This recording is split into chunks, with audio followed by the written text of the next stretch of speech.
Ya. Kalau Tuhan memanggil kita dengan apa adanya kita, maka Tuhan akan memakai kita dengan apa adanya kita. Karena Tuhan berjanji sama Tuhan tidak memanggil orang-orang berhikmah. Ya, justru Dia memanggil orang-orang bodoh dalam dunia ini untuk mempermalukan orang-orang berhikmah dalam dunia ini. Sehingga sama Tuhan, ketika kita menyadari sama Tuhan segala kehidupan kita, ya, dan Tuhan memanggil kita apa adanya, maka Tuhan akan memakai kita mulai dari apa adanya kita.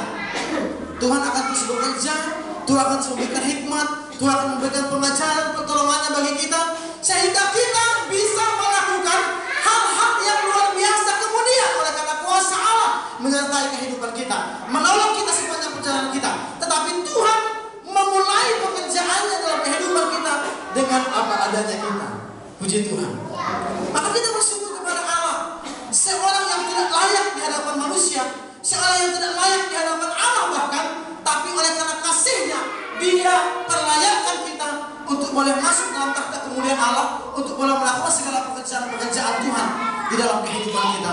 Oleh karena itu sama Tuhan, kalau saudara ada pada hari ini, saya ada pada hari ini, dipakai oleh Tuhan untuk menjadi kemuliaan bagi Tuhan, ya, untuk menjadi hormat pujian bagi Allah. Kita syukuri itu bukan oleh karena perbuatan kita, hebatnya kita, gantengnya kita, cantiknya kita, atau hebat pintarnya kita, tetapi karena Tuhan mau memakai kita dimulai dari apa adanya kita. Puji Tuhan. Luar biasa kasih Tuhan, kasih Allah itu bagi kita. Yang keempat kasih Tuhan. Yang keempat, mengapa mereka bersyukur kepada Tuhan dan mengapa kita bersyukur kepada Tuhan? Saya mencatat di sini karena kita memiliki Tuhan yang menjawab doa kita dengan dahsyat, ya, yang menjawab doa kita dengan dahsyat. Kita baca ayat yang ke-6 sampai 9 sebenarnya. Kita ambil bagian-bagiannya saja. Dengan perbuatan-perbuatan yang dahsyat dan dengan keadilan Engkau menjawab kami, ya. Tuhan pasti menjawab setiap doa-doa kita. Puji Tuhan. Tuhan pasti menjawab doa-doa kita. Tapi ada seperti ini bersama Tuhan. Mungkin saudara pernah mendapat SMS atau di Facebook atau di email atau di mana, ya. Ada beberapa statement yang mengatakan seperti ini, ya. Tentang bagaimana Tuhan menjawab doa kita, ya. Tuhan, ya, dia katakan seperti ini.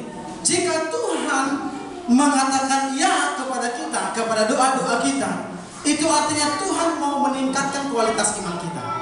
Ketika kita menerima segala kebaikan Tuhan, Tuhan menjawab doa kita, kita tahu bersyukur kepada Allah, kita memuliakan Allah, semakin kita yakin bahwa Allah itu adalah Allah yang baik dan Allah yang perkasa. Sehingga karena ketika doa kita dijawab oleh Tuhan, itu artinya bahwa Tuhan mau meningkatkan kualitas iman kita semakin lebih tinggi lagi. Puji Tuhan.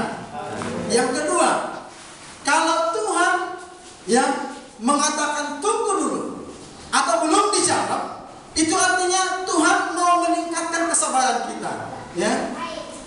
Tuhan mau meningkatkan kesabaran kita sehingga dengan penantian kita ini bersama Tuhan dan tetap berharap kepada Allah, maka di situ diuji kesabaran kita, yang dilatih kesabaran kita, sehingga ketika kita mampu hidup dalam penantian kita dan kesabaran kita kepada Allah, menantikan Tuhan, itu akan semakin meningkatkan yang kualitas kehidupan kita. Yang ketiga bersama Tuhan, jika Tuhan tidak menjawab tidak, maka Tuhan mempunyai rencana yang lebih indah. Puji Tuhan. Dan saya mengalami banyak seperti ini, ya. Ketika Tuhan menyatakan tidak, lebih daripada apa yang dialami Bapak Simbolo pernah saya alami. Dari di interview di sana, dari tampil di sini gitu kan, ternyata saya sudah puji Tuhan begitu ya, senang sekali ya namanya doa kita yang kita doakan dijawab oleh Tuhan. Puji Tuhan gitu ya. Lalu saya ternyata di telepon ada lagi telepon yang lain. Oh, tunggu dulu katanya begini gitu ya. Aduh, sempat lagi kecewa ya. Setelah ditelepon, lalu tapi sama Tuhan lewat teman saya yang memanggil saya itu yang tidak jadi itu. Teman saya yang lain di departemen yang lain memanggil saya melalui nomor HP dari teman saya yang ini yang tidak jadi ini. Tetapi saya dapat di sini yang lebih besar. Ya. Kalau di sini dulu saya harusnya menjadi kelas 1 untuk grade kelas 1, di sini langsung jadi staff. Langsung jadi staff. Artinya tidak ada lagi hitungan lembur waktu itu, dan langsung bergaji 3 kali lipat dari apa yang saya harusnya terima di yang gagal ini, ya. Artinya kesama Tuhan yang banyak hal memang kadang-kadang dalam kehidupan kita ini, ya Tuhan menunda, ya, atau Tuhan mengatakan tidak kepada satu hal, tetapi yakin dan percaya, ya, janji Tuhan bagi kita adalah ya dan amin. Sehingga ketika Dia berjanji akan senantiasa menyertai kita sampai kepada akhir zaman dengan segala pekerjaan dan kaya-kayanya dalam kehidupan kita, maka itu akan terjadi bagi kita. Puji Tuhan.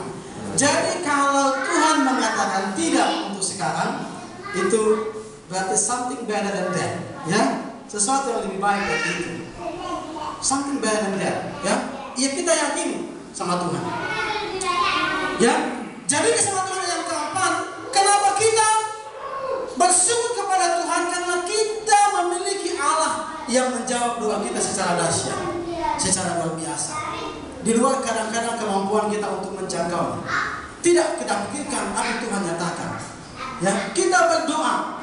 Ya, kadang-kadang kita berdoa, kita menginginkan cara kita, ya. Tetapi Tuhan tidak menjawab dengan cara kita, tapi Tuhan menjawab dengan caranya yang luar biasa. Yang bagi kita kadang-kadang sesuatu yang mengecewakan, tapi at the end, pada akhirnya kita akan melihat betapa mulia Allah yang senantiasa merancang yang terbaik dalam kehidupan setiap orang percaya. Puji Tuhan. Yang kelima, bersama Tuhan. Mengapa kita memiliki alasan untuk mengucap syukur kepada Tuhan? Yang kelima sama Tuhan, karena kita memiliki Tuhan yang akan memberkati segala usaha dan segala pekerjaan kita. Puji Tuhan. Ayat yang ke-10 dan sampai 14, 10 dan sampai 14, ya. Kita lihat di sini. Engkau memindahkan tanah itu, mengaruniakannya kelimpahan dan membuatnya sangat kaya. Batang air Allah penuh air. Engkau menyediakan gandum bagi mereka, dan selanjutnya. Saudara bersama Tuhan, tentu ini berbicara tentang orang Israel yang hidupnya bercocok tanam. Mereka adalah seorang petani, dan mereka juga adalah seorang peternak, yang peternak seperti itu.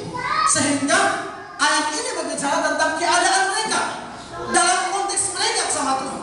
Maka dalam konteks saya, apa yang menjadi ladang saya adalah pekerjaan saya. Apa yang menjadi ladangnya ibu, ya, adalah usahanya ibu, pekerjaan ibu.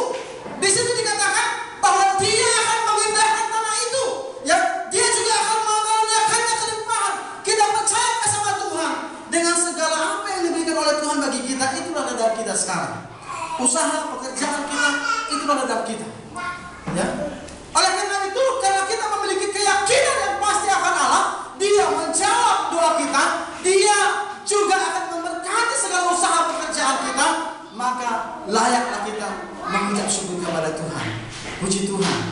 Jadi ada 5 alasan dari kenapa kita harus mengucap syukur kepada Tuhan. Lalu setelah kita menyadari segala kebaikan Allah, sehingga ketika kita